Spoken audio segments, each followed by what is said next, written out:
Could you actually talk to us a little bit about where you think the U.S.-China relationship could more productively go? We're definitely interpreting each other's actions as aggressive when we see our own as defensive. So how do we manage the strategic mistrust? How do we do it in the Xi Jinping era? Yeah, great questions. Strategic mistrust, you're absolutely right. And I can tell you that this strategic mistrust between the United States and China worries the whole world a great deal. Because at the end of the day, no matter what you do, the reality is that China, frankly, has already emerged as a great power. I don't buy the conventional wisdom in the Anglo-Saxon media, which is, by the way, always wrong on China. In 1990, when the economists first predicted the coming collapse of the Chinese economy, in 1990, the Chinese GNP was $360 billion. A few months ago, the economists again came out with a story saying the Chinese economic growth is over. But then it had grown to 18 trillion. It had grown 50 times after 30 years of predictions of the coming collapse of China. Why do I emphasize that? China's rise is unstoppable.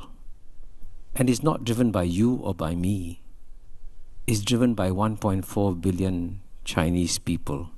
And I'm sure you read the column by Martin Wolf in the Financial Times last week, in which he said, if 1.4 billion Chinese people decide to become prosperous, nothing can stop them. And the Chinese people have this great desire to do as well as the rest of the world. And so they have China, by the way, China's economy has serious problems. Property bubble, demographic challenges, lack of investor confidence. These are all real issues. But at the end of the day, what we have learned is that if there's one set of policy makers that seem to know how to fix their problems, gradually, it is China. Now, if you want me to answer your question directly, Orville, about President Xi Jinping, I want you to know that, again, I want to go back to my point of 193 countries in the world. Almost no other country in the world passes judgment on the quality of the leader that they are dealing with. They accept the fact that he is the leader and we have to deal with him. Good, bad, friendly, unfriendly. And frankly, I want to tell you this, if you don't mind, very directly.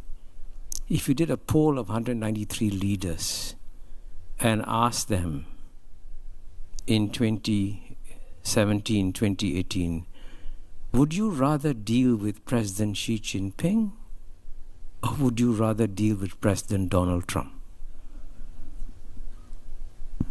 I tell you, 193 countries would vote in favor of Xi Jinping. I'm serious.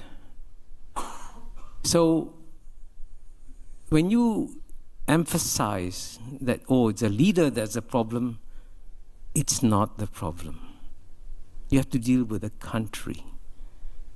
And I can tell you this, since I've spoken to many people, especially in third world countries, who have dealt with President Xi, they don't share your vision of President Xi.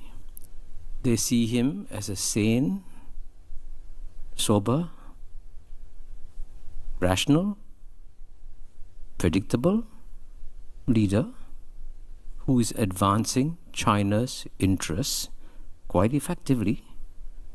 I mean, at the end of the day, you look at where China was when he took power, 2014, where China is 2024, it has come a long way. So whatever we do, we don't underestimate him or China. By the way, we also don't underestimate United States. I want to assure you that the respect for United States is deep and profound and very strong. But in the same way, there's also the same deep, profound respect for China. And we know we have to deal with these two great powers. And actually, we believe that the United States would be better off. Now, don't call it engagement, don't call it containment, just deal with the reality. The reality is that there is a strong, great power like China, and you have to live with it. And then figure out what's the best way of living with it in a way that enhances America's national interests. And I would say for America to defend its national interests is perfectly legitimate. Perfectly legitimate. But in many ways, the world would be happier that if given all the extraordinary challenges we are facing, for example, in climate change, you're the expert on climate change.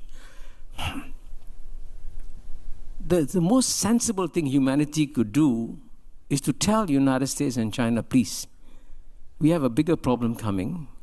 If we burn up planet Earth, we have nothing left to live on. We're destroying the only ship we have. Why don't we press the pause button on this geopolitical contest? Frankly, it's less important than the global challenges we face.